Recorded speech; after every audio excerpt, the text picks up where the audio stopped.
Bien, buenas tardes. Estamos dando uso a actividades ya más presenciales en nuestra informática. Estaremos iniciando este servicio con la actividad. Mi experiencia en el sector de TI a cargo de Silvia Rollín, pero antes vamos a tener unas palabras de bienvenida a cargo de la doctora Mayela Corocho. Bueno, buenas tardes a todos los presentes, estudiantes, personas que nos visitan y también que nos siguen a través de Facebook Live. Bueno, esta actividad nace en el marco del Día Internacional de la Mujer, ¿verdad? Fecha en la cual cada 8 de marzo se promueve la lucha de las mujeres por su participación en la sociedad y su desarrollo íntegro como persona. Para la Escuela de Informática es fundamental, ¿verdad?, seguir contribuyendo con estos esfuerzos, ¿verdad?, y seguir fomentando de todas las maneras que tenga a nuestro alcance la participación de las mujeres en las áreas de las ingenierías. Y ojalá pues seguir invitando, ¿verdad?, que más chicas se nos acerquen, ¿verdad?, y que realmente se enamoren de esta área que es apasionante. En la actividad que tenemos el día de hoy se desarrolla de forma conjunta con la red Una STEM y le agradezco enormemente a Irene, que también pone alma, vida y corazón, ¿verdad?, en este tipo de actividades. Bueno, tiene como título y experiencia en el sector TI. Irene ya presentó a Silvia, creo. Es un honor, Silvia, tenerte aquí. Silvia es egresada, ¿verdad? ¿Te das cuenta? Bueno, sello una, bueno, qué importante, ¿verdad?, tener también, y un ejemplo también para seguir, un modelo, ¿verdad?, para muchas de las chicas, ¿verdad?, tener a Silvia hoy como exponente. Dice que tiene el puesto de Customer Success Manager en la empresa VMware. Y bueno, nos va a contar hoy un poco de su proceso laboral, ¿verdad?, durante este tiempo en el sector de industria del TI. Entonces, bueno, yo lamentablemente no me puedo quedar, Silvia, porque tengo otra actividad, pero bienvenida, muchísimas gracias por aceptar la invitación. Y bueno, aprovechen ustedes la experiencia y todo el proceso de Silvia, ¿verdad? Y bueno, como les digo, es un modelo a seguir, como puede verse visualizado en unos años, en un puesto tan importante e interesante como este. Gracias. Muchísimas gracias por la invitación, primero Irene y a la Universidad, a Mayela por la introducción, y reconocer el esfuerzo que hace también la universidad de mantener activos estos espacios que nos recuerden y nos mantengan en mente esas causas sociales que no debemos olvidar, sobre todo en el marco de este 8 de mayo, que es lo que nos une hoy y lo que nos permite de alguna manera conectar, ¿no? Yo quisiera que empezáramos esto y les tengo una pregunta. ¿Cuál creen ustedes que es el porcentaje estimado de nuestra participación como mujeres en estas áreas? En el área de la ciencia, la tecnología, las ingenierías y la matemática. Si tuvieran que dar un número ahí en la mente, ¿qué se les ocurre?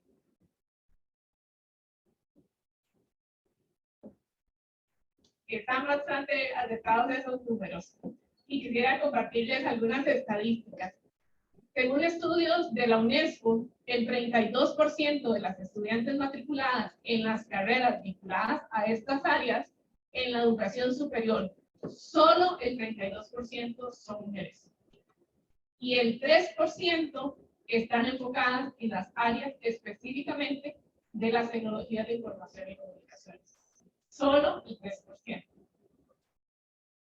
Según un estudio de la ONU, el 24% de las mujeres a nivel mundial ocupan puestos en esas áreas de tecnología, información y comunicaciones. Y el 22% están vinculadas a puestos de inteligencia artificial, una de las áreas que ha venido tomando mayor auge en los últimos años y se espera que siga su crecimiento exponencial, pero solo somos 22%. Y lo más sorprendente cuando revisamos estas estadísticas es que para el 2050 se espera que el 75% de las posiciones de los puestos laborales estén relacionadas a estas áreas. Y se estima que al ritmo que vamos nos tomará hasta el 2100 alcanzar esa paridad. Ya para cuando eso, posiblemente muchos de nosotros ni siquiera estemos. La siguiente pregunta que entonces nos haríamos es, ¿Por qué somos tan pocas? Y acá tenemos que empezar a traer a colación una serie de elementos que posiblemente no son familiares. Temas sociales, temas culturales, los estereotipos de género, esas expectativas que consciente o inconscientemente ponemos en los hombros de las mujeres y que vamos transmitiendo de generación en generación como patrones. Y al final, esto se convierte para nosotras en creencias limitantes que cuando nos toca tomar decisiones nos detienen. En el 2020, la Asociación Estadounidense de Mujeres Universitarias hace un estudio muy importante que se llama justamente así, Why So Few.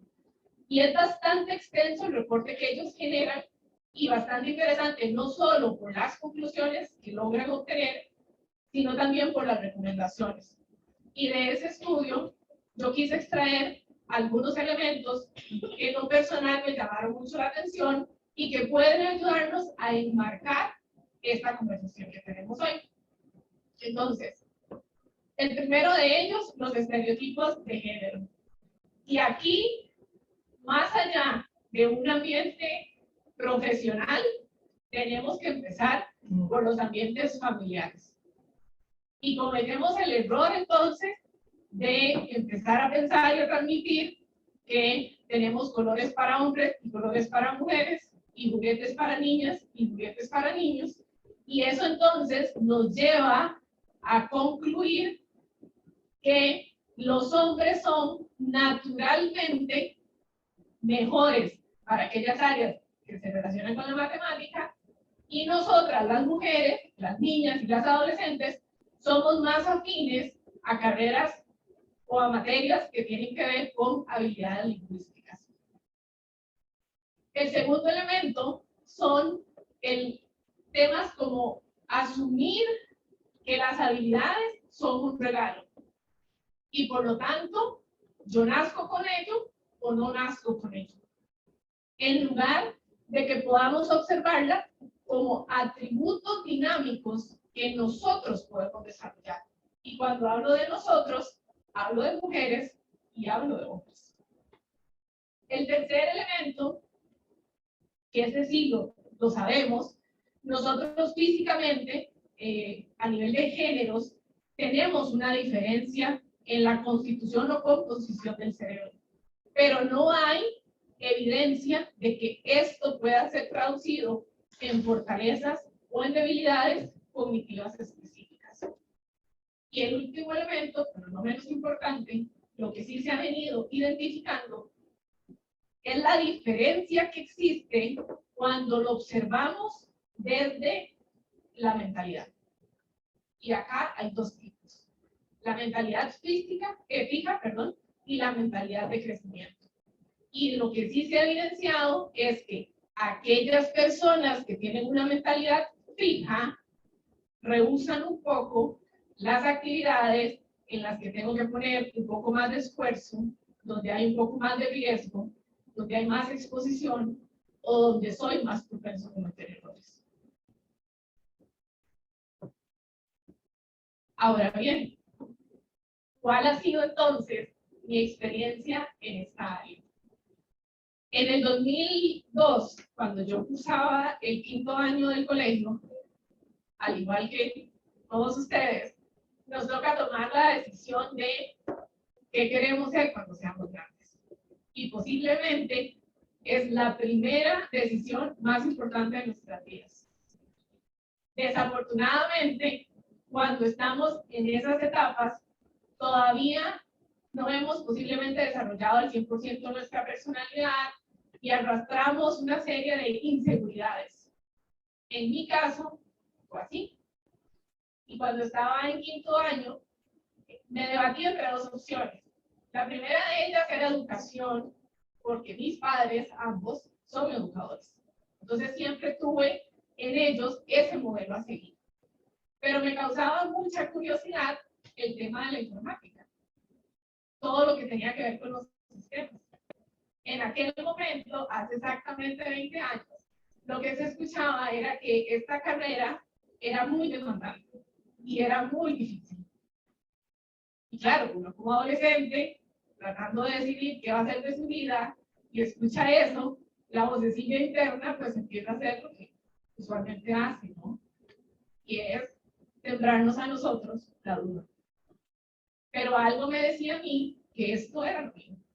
Y afortunadamente tomé la decisión de iniciar la carrera en el 2003 aquí en la Universidad Nacional. Por eso es para mí tan representativo estar hoy aquí, porque pertenezco a esta institución y soy egresada de esta institución. La carrera en general, yo no podía categorizarla como fácil. Y recuerdo que al inicio había materias que me costaron mucho. Y una de ellas fue lógica. Y me fue malísimo los 2 primeros exámenes. Yo necesitaba un 90 para pasar. Y saqué 93. Con un poco más de esfuerzo, claro. Y esa fue la dinámica durante los 4 años de estudio. Había materias que se me daban con mucha facilidad y había materias en las que me requerían el doble o el triple de esfuerzo. Pero no era a mí nada más. Me explico, porque éramos una generación relativamente grande, podría decir que superábamos las 100 personas. La cuarta parte de esa generación éramos mujeres, éramos minoría, pero en el transcurso de esos 4 años participamos y nos desenvolvimos en igualdad de condiciones que nuestros compañeros. Y entonces hacíamos los trabajos igual que ellos. Y trasnochábamos igual que ellos. Y participábamos en clase igual que ellos. Y logramos, creo yo, una dinámica muy importante porque lejos de buscar qué nos diferenciaba, fuimos capaces de complementarnos unos con otros. Y entonces, cuando vienen los retos, sabes cómo manejarlos. Y sabe uno que en la unión de las fuerzas, en el complemento de estas habilidades y capacidades, logramos más como equipo que desde nuestra propia individualidad. En el 2007 termino mi bachillerato en Ingeniería en Sistemas y ese mismo año logro incorporarme a lo que era mi primer trabajo. Y uno de los retos en esa etapa era el proceso de entrevistas. Yo salí a la calle con lo que la universidad me había dado. Yo no tenía experiencia. Y a pesar de que yo sabía que tenía conocimientos sólidos, porque los programas del sistema de educación nacional son robustos, vuelve la vocecilla a sembrar las dudas. Y recuerdo que pasé por un proceso de entrevistas, apliqué en varias empresas, en aquel momento pudieron haber sido unas 3 o 4, y me decidí por una que se llamaba Ultratia. Ya no existe, era una empresa pequeña, de capital americano, y cuando llegué ahí lo que me encontré fue un grupo de 9 desarrolladores y yo. Éramos 9 hombres y una mujer. Afortunadamente, para mí no era un escenario ajeno, porque ya lo habíamos de alguna manera experimentado en la universidad, y porque por alguna razón no me generaba temores.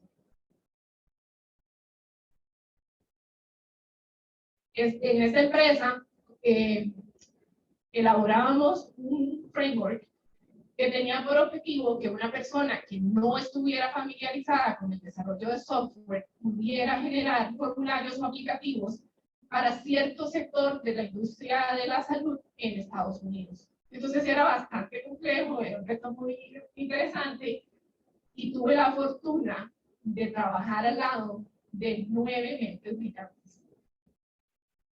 Entonces, ahí es donde cuando la vida nos presenta retos, básicamente tenemos 2 opciones. O nos paralizamos ante ello, o lo vemos como una oportunidad para aprender, para desarrollarnos, para crecer. el 2008, con la crisis financiera, esta empresa cierra y yo tengo la posibilidad de moverme de acá a Pfizer. No sé si la conocen, pero es la empresa que se encarga de soluciones, sistemas para la banca. Una empresa muy consolidada, hoy tienen muchísima más presencia de la que tenía hace unos años, y la dinámica fue exactamente la misma. A pesar de que éramos más mujeres, porque era un poco más grande, el grupo en el que yo estaba era de solo hombres. Y a pesar de ello, siempre fui parte de eso. En esta ocasión desarrollábamos un software para la detección del lavado de dinero y el fraude, que era utilizado por bancos y entidades financieras de todo el mundo. Y fue tremendamente una experiencia de crecimiento, porque con los años lo vas viendo, te vas caminando y la vida de alguna manera te pone las oportunidades, te pone a las personas y te va mandando como esas señales de por dónde es y por dónde no es. Estando en Pfizer, en el 2010, tengo la posibilidad de tomar como una especie de pasantía. Nosotros trabajábamos básicamente con 3 equipos. Era un equipo en Holanda, un equipo en India y un equipo acá. Y estábamos justamente en esa transición de las metodologías cascada, waterfall, a las metodologías ágiles.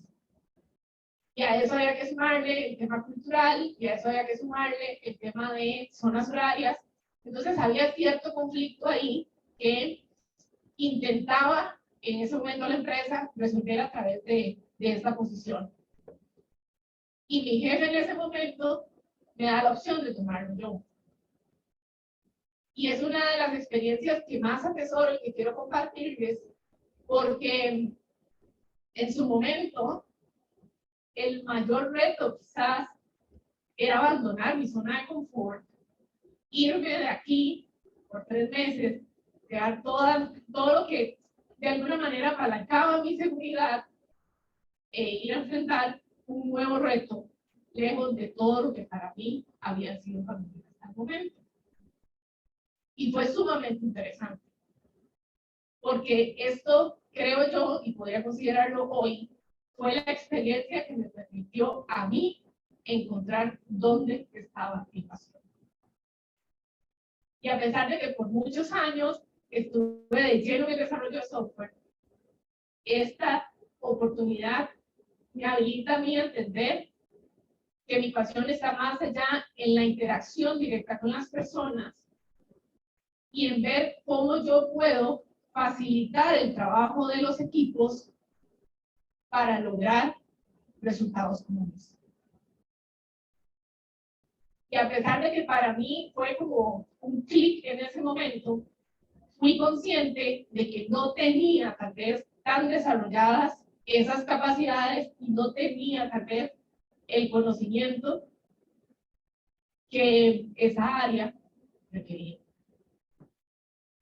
Eso hace entonces que yo vuelva a la Universidad Nacional en el 2011 por una maestría en administración de proyectos con énfasis en tecnología de información.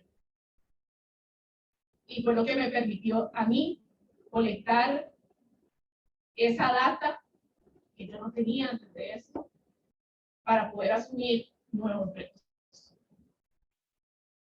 Gracias a esos 2 años de estudio, pude posteriormente hacer el salto del desarrollo de software a la parte de administración de proyectos, que no dejaba de ser un reto, porque a pesar de que tenía el conocimiento, yo abandonaba un área que era sumamente familiar para mí hasta ese momento, que era el desarrollo de software, que venía haciendo por 7, 8 años, asumir un rol en la parte de administración de proyectos para una empresa cuya afinidad o cuyo mercado eran las telecomunicaciones. Y claro, en la universidad vemos 3, 4 cursos sobre eso y estamos familiarizados porque no somos ajenos, o sea, las telecomunicaciones nos habilitan todo. Pero no era mi área de expertise tampoco. Y a pesar de ello, bueno, en su momento Cisco me abre las puertas para desarrollarme en esta área. Y tuve la fortuna también de topar con gente sumamente brillante. Y el mensaje que les quiero transmitir con esto es que a pesar de que hayan retos, siempre va a haber gente ahí en la que podemos apoyarnos. Y cuando detectemos que hay algún área en la que necesitamos un poco de mayor énfasis, tenemos nosotros la posibilidad de ir por eso.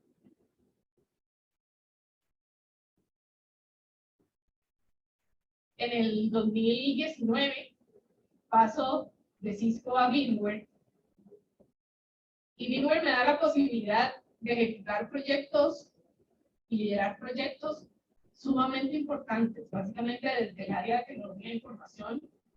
Liderábamos la transformación de toda la empresa, implementábamos todos los proyectos de evolución tecnológica que tiene VMware, no solo en sus data centers, sino en sus oficinas a nivel global. Y lo que les digo, o sea, la vida, el camino, de alguna manera, te va poniendo donde uno tiene que estar. Donde consciente o inconscientemente nos hemos preparado para eso. Porque al inicio, nuestro enfoque puede ser muy técnico. Salimos de la universidad básicamente con eso.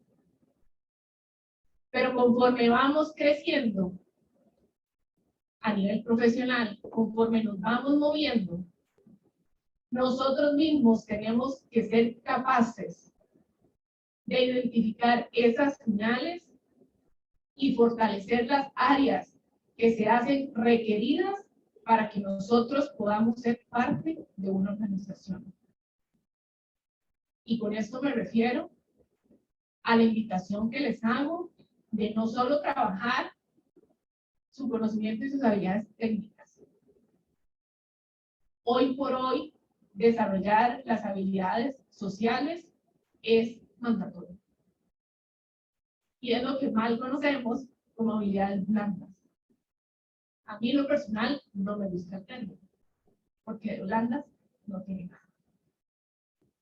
Son críticas para que podamos tener un buen desempeño, para que podamos ser parte de una organización y alcanzar resultados compartidos. Y aquí les hablo de comunicación, les hablo de trabajo en equipo, les hablo de gestión del tiempo, de cooperación, de negociación, de inteligencia emocional. Es súper importante que ustedes puedan encontrar los recursos para ir poco a poco creciendo en esa área también. Porque conforme van avanzando, conforme van asumiendo nuevas responsabilidades, nuevos puestos, eso lo van a ir necesitando.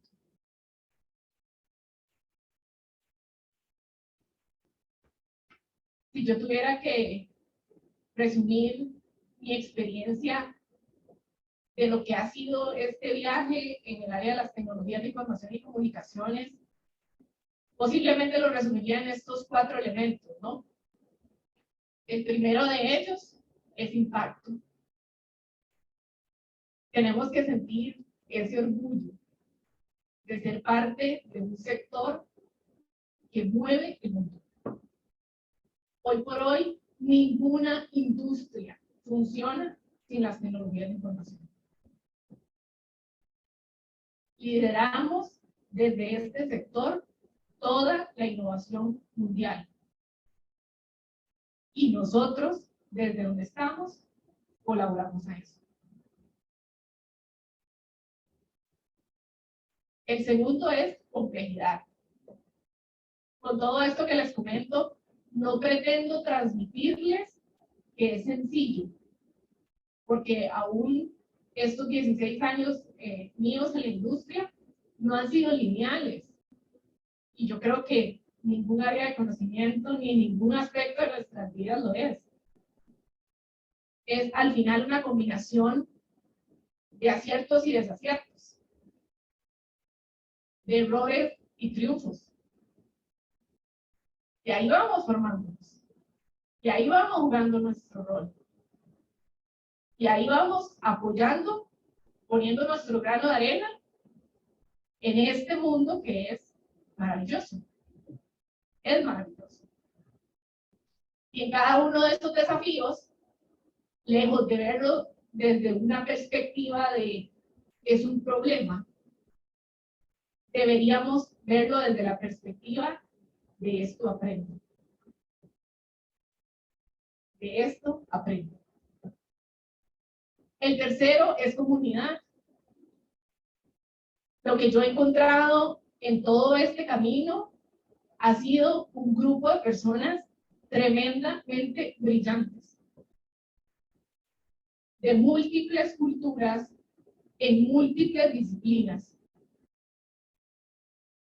Y cuando uno sabe aprovechar eso, jamás sale igual de como entró. Jamás. Porque en esa diversidad hay crecimiento.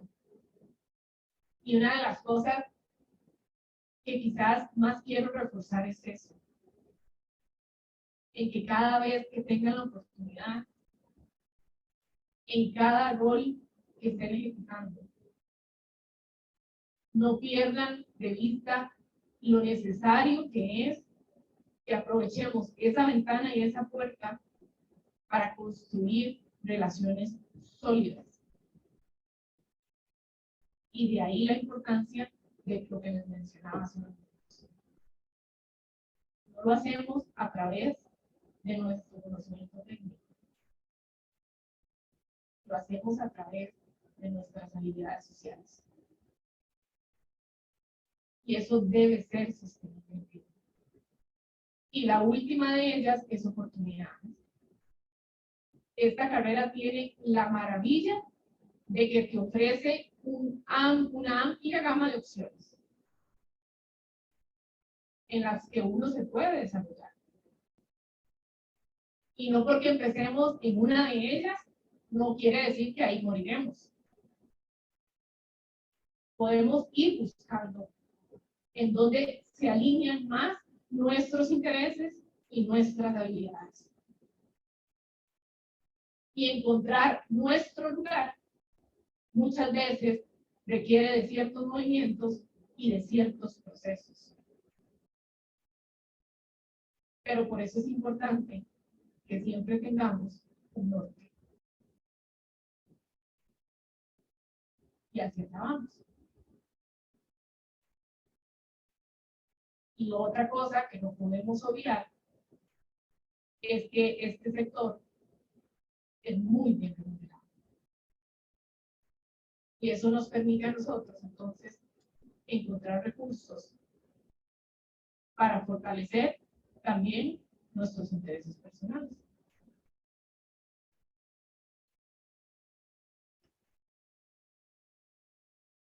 Este slide para mí es muy... me trae muchas memorias. Y resume un poco lo que he venido contándoles en estos últimos minutos, ¿no? Al inicio éramos muy pocas ahí. Conforme va avanzando el tiempo, es realmente gratificante toparnos más y más con mujeres que comparten nuestra pasión. Y hay cosas, hay aportes que solo nosotras podemos hacer. Y quizás la última fotografía es la más representativa, porque hoy formo parte de un equipo que ha alcanzado prácticamente la paridad de género. Y es maravilloso ver lo que podemos lograr cuando no nos enfocamos en las diferencias, sino cuando somos capaces de generar sinergia para alcanzar resultados que no alcanzaríamos de manera individual. Somos por naturaleza seres sociables Y la diversidad, como les decía anteriormente, es aprendizaje, es crecimiento. Y lejos de sentirnos amenazadas, debemos verlo como una puerta que se nos abre para compartir lo que sabemos y para aprender de los demás. Algunas herramientas que a mí me han funcionado en este proceso y que las traigo acá para compartirlas con ustedes en caso de que alguna o alguno esté como en ese proceso de dudas todavía. Y no necesariamente en estas instancias cuando estamos empezando.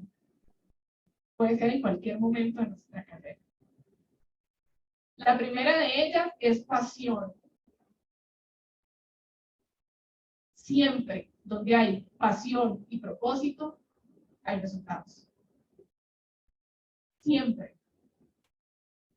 Y la primera invitación que quiero hacerles es esa. En que se detengan un momento y evalúen dónde está mi pasión. ¿Qué quiero ser? ¿Qué quiero hacer? Y eso nos va a habilitar para que ante cualquier obstáculo encontremos nuevamente la fuerza y los recursos para seguir adelante. Hay que reconocer y conocer cuáles son nuestras habilidades. Porque a partir de ello desarrollamos esa confianza de poder tomar decisiones desde nuestra libertad y no bajo la imposición de nada ni nadie. Y eso es crítico para ser feliz en la vida. Cuando hacemos lo que amamos y cuando sabemos que tenemos los recursos para hacerlo, nos volvemos básicamente imparables. Y tener metas claras.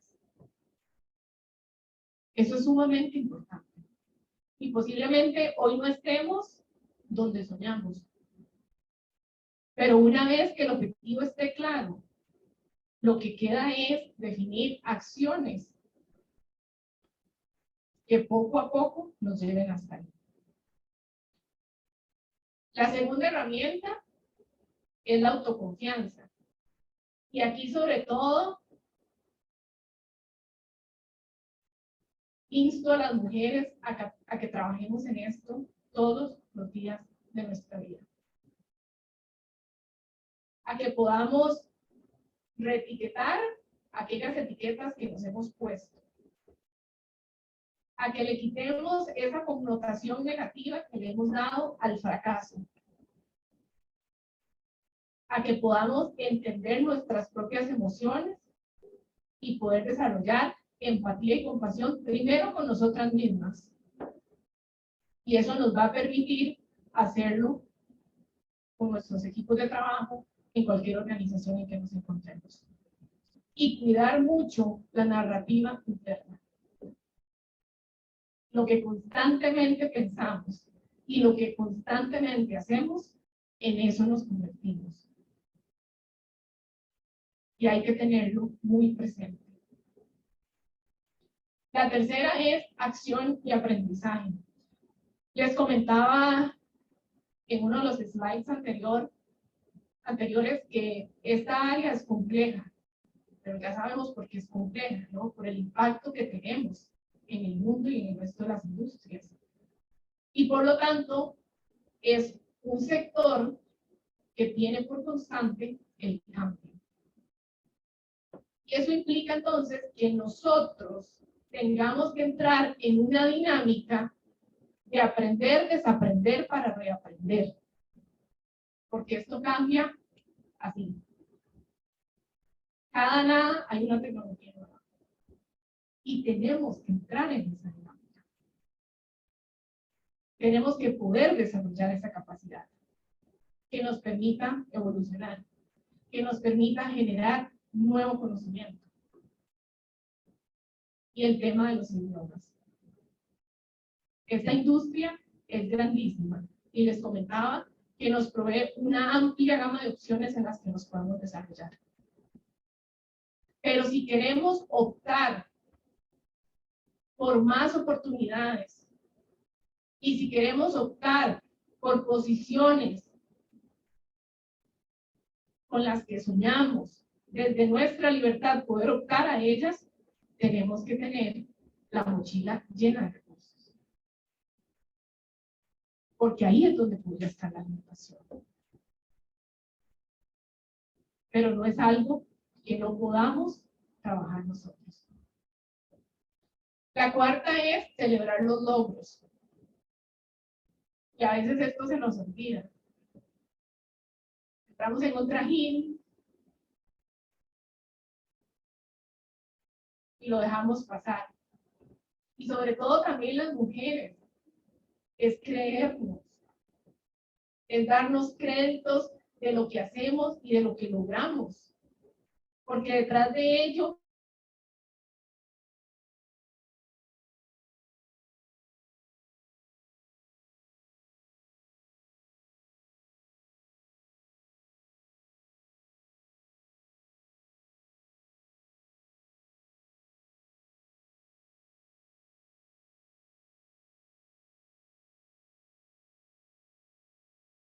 a mí lo que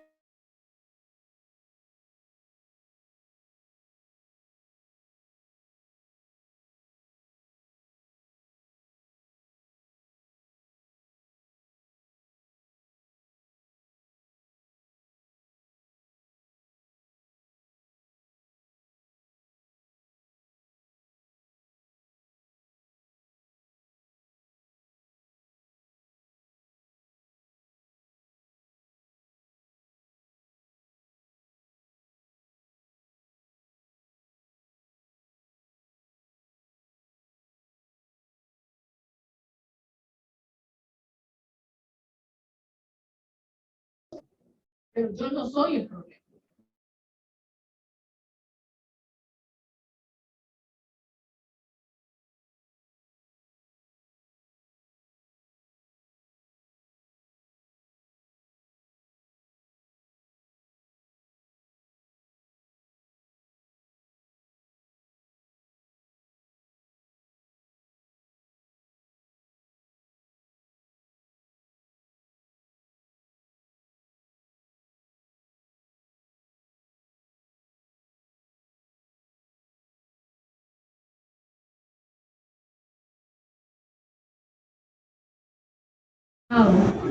¿Qué es lo que realmente una situación está diciendo?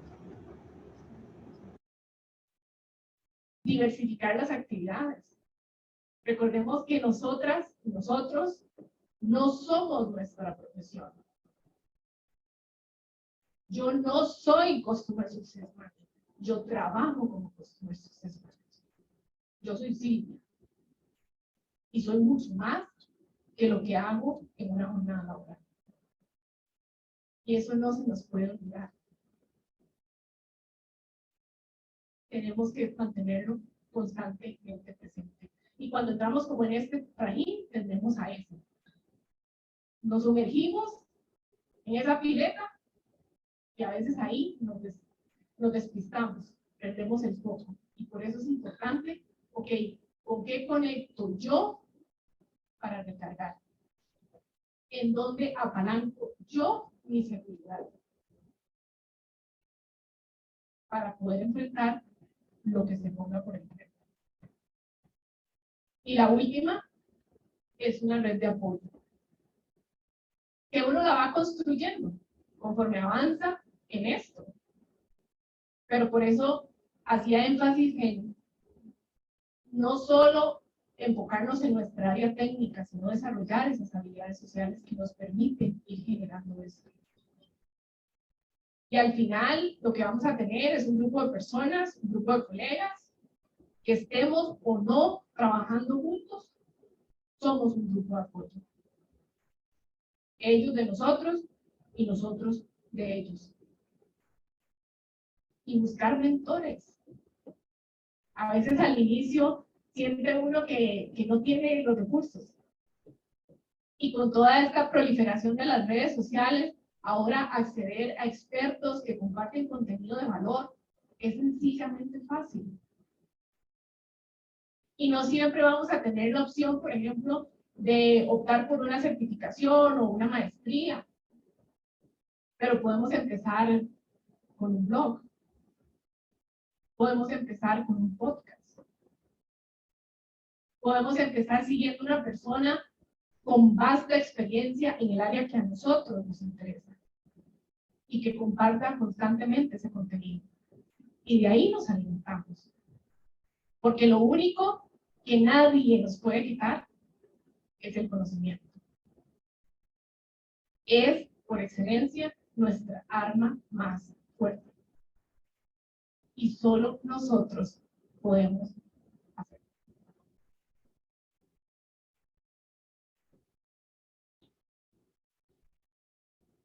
En el 2019, Reshma Saujani, que es la fundadora de Niñas que Codifican, dio una charla para TED. Y a pesar de que fue hace ya algunos años, a mí me parece que el mensaje que ella dio en ese momento es tan poderoso y tan actual que yo quiero que veamos un extracto de esa ponencia que ella hizo. Entonces, es un poco menos de 3 minutos, pero escuchemos. Most girls are taught to avoid risk and failure. They're taught to smile pretty, play it safe, get all A's. Boys, on the other hand, are taught to play rough, swing high, crawl to the top of the monkey bars, and then just jump off head first. And by the time they're adults, whether they're negotiating a raise or even asking someone out on a date, they're habituated to take risk after risk. They're rewarded for it. In the 1980s, psychologist Carol Dweck looked at how bright fifth graders handled an assignment that was too difficult for them. She found that bright girls were quick to give up. The higher the IQ, the more likely they were to give up. Bright boys, on the other hand, found the difficult material to be a challenge. They found it energizing. They were more likely to redouble their efforts. My friend Lev Bree, who's a professor at the University of Columbia and teaches Intro to Java, tells me about his office hours with computer science students. When the guys are struggling with an assignment, they'll come in and they'll say, "Professor, there's something wrong with my code." The girls will come in and say, "Professor, there's something wrong with me." What's going on? Well, at the fifth grade level, girls routinely outperform boys in every subject, including math and science. So it's not a question of ability. The difference is in how boys and girls approach a challenge. And it doesn't just end in fifth grade. An HP report found that men will apply for a job if they meet only 60% of the qualifications. But women will apply only if they meet 100% of the qualifications. In other words, we're raising our girls to be perfect, and we're raising our boys to be brave. The bravery deficit is why women are underrepresented in SEN, in C-suites, in boardrooms, in Congress, and pretty much everywhere you look. We have to socialize our girls to be comfortable with imperfection, and we gotta do it now. We have to teach them to be brave in schools and early in their careers when it has the most potential to impact their lives and the lives of others. And we have to show them that they will be loved and accepted. No por ser perfectas, sino por ser valientes. Y esa es la invitación que yo les hago a ustedes las mujeres. Abracemos con orgullo nuestra imperfección. Llenémonos de valentía y coraje para asumir riesgos. Y yo les aseguro que va a ser mucho más lo que ganan que lo que pierden. Y al resto, llámese hombres también, a que asumamos, la invitación es a que asumamos un rol activo, convertirnos en agentes de cambio, para que sobre todo las niñas y las adolescentes tengan igualdad de oportunidades. Porque no podemos negarnos nosotros, ni a la sociedad, ni a la economía, el talento y la visión que solo nosotras sabemos aportar. Y ojalá que no nos tome hasta el 2100 para poder alcanzar esa paridad de género. Muchas gracias.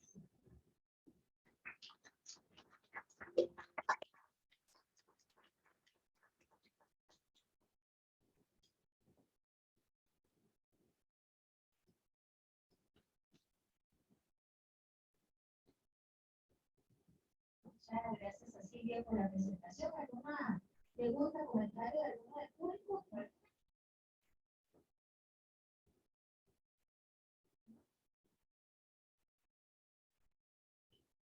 Entonces, de parte de la escuela, tenemos la siguiente.